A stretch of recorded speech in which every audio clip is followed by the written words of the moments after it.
Hello everyone, welcome back to the channel. In today's video, I will guide everyone on how to use MK Text to automatically post on the Twitter platform. Okay, first we will go to the X platform, the MK Text software, then select the posting section and choose to post. Select the accounts we want to post from. Next is to set the time.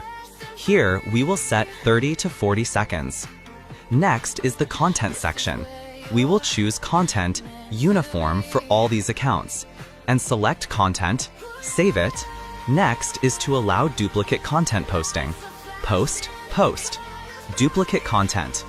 Next, each account posts one article and wait for 5 to 10 seconds.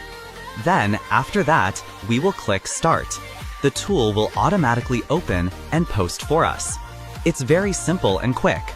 If you find this video helpful, then please contact me via WhatsApp and Telegram. See you all in the next video.